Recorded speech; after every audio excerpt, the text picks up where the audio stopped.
Vice President of the United Republic of Tanzania, Your Excellency Rebecca Lende, Vice President of the Republic of South Sudan and Chairperson of the Youth and Gender Cluster, Your Excellency Dr. Jakaya Mrisho Kikwete, Your Excellency Uhuru Muigai Kenyatta, Fourth President of the Republic of Kenya, Your Excellency Ambassadors, Foreign Ministers representing various countries, Governors present. My brother, Raila Odinga was one such leader. Across space and time, there are few exceptional persons who, when summoned by the call of history, rise to meet the challenges and opportunities of their time with indomitable vigor, with absolute conviction, and with unwavering valor. The Right Honorable Raila Odinga, Ward Mary, Ward Nyar Alego, Akwambo, Tinga, Jakom, Enigma, Ward Dean, Baba, the man in whose honor we are here today, belong to that rare, irreplaceable breed of human beings. My dear brother Raila Odinga, as we bid you farewell, we do so with the deepest gratitude as a nation and as a people. We grieve your loss. We celebrate your 80 years of presence and also salute you for the great statesman and patriot that you are. To Mama Aida and your children, Rosemary, Raila Jr., and Winnie, as well as the larger Odinga family, led by our elder brother, Senator Dr. Oburu Odinga, please accept the nation's most heartfelt condolences on this immense loss. Kenya stands with you in this moment of sorrow. We share in your inexpressible grief, but we also share in your pride for your husband, your father, your brother, and your king, who belonged not only to you, but also to us. Thank you for sharing him so generously with us as families and as a nation. Amolo may no longer walk with us, but his spirit lives within every Kenyan and every African. Such was the depth of his influence and impact that even in his absence, his presence endures. Fellow citizens, we gather here today not just to mourn the passing on of Baba, but celebrate his purpose, his vision, and his ideals. He walked among us as a man, but he also charged among us as a movement for change, a movement for justice, and a movement for inclusivity, and a movement for a greater and better Kenya.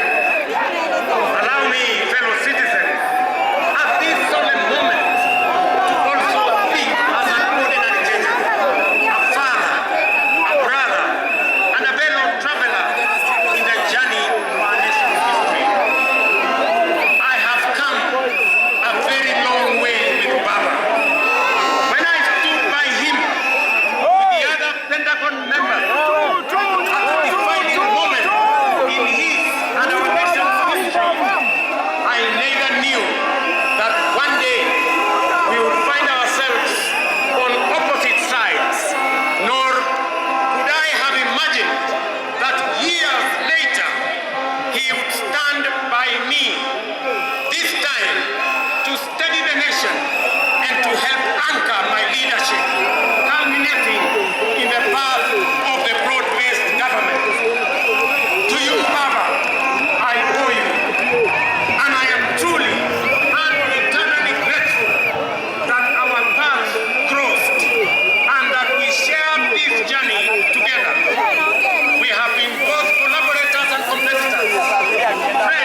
history will judge him fairly and kindly, because whenever the nation needed him to rise above self, he always did unreservedly.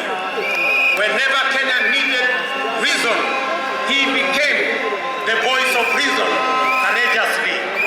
And whenever the country needed a hand of reconciliation, he offered it without hesitation. Perhaps one of the greatest lessons he taught us was this: in the noble task of statecraft and nation building, there is room for all of us, competitors and collaborators, rivals and allies, bound together by one higher purpose, the greater good of our republic.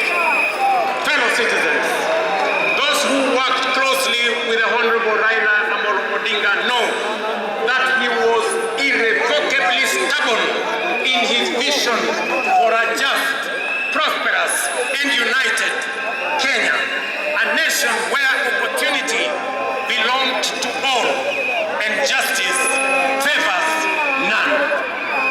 In Tinga, Kenya found a reformer, a moral compass, a reconciler. He proved that progress demands both courage and patience, that we must be stubborn on the vision, but agile on the details, adjusting our means, our plans, and our strategies, but never compromising our mission. The gentleman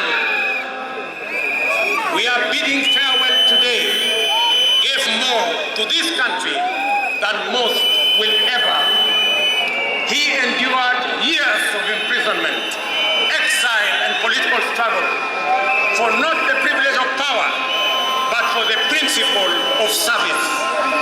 He bore the scars of his struggles with dignity and calm poise, and turned pain and suffering into purpose. Jacob was also at home in the humblest of homes and at ease on the grandest of global stages. His heart belonged to the people. He shared in their pain, rejoiced in their victories, and never lost faith in the people's goodness. Fellow monarchs, one of the Honorable Raila Odinga's favorite songs was Jamaica, Farewell by Harry Belafonte, a melody of longing and gentle sorrow. He often broke into a dance and with a big smile sang, "Round the Bay of Mexico, where the sun shines daily on the mountain top. Down the way where the lights are gay and the sun shines daily on the mountain top. I took a trip on a sailing ship and when I reached Jamaica, I stopped, but I'm sad to say I'm on my way. Won't be back for many a day. My heart is down, my head is turning around. I had to leave a little early in Kingston town. Thank you very much. Today, those words ring with profound meaning, significance, and impact. Our elder statesman, the Honorable Raila, is sailing on a ship, not to Jamaica, but to home beyond. He will not be back with us for many a day. He leaves behind many little girls and boys, not in Kingstown, but here in Nairobi, in Kisumu, in Mandera, in Vihiga, in Mombasa, in Kakamega, in Wajir, and in every village and valley across our land. Baba has finished his race. He has kept the faith. He has served his people and humanity.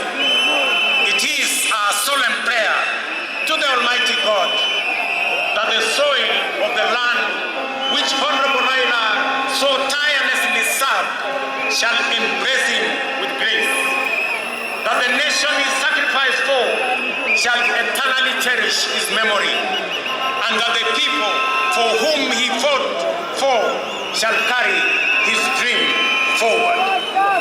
Ladies and gentlemen, fellow citizens, when a man of the stature of Baba, a towering patriot, a relentless reformer, a visionary statesman, and a selfless servant of the people departs from among us, when a mighty bongo tree falls among us, we are left in awe of a life so immense in purpose and impact.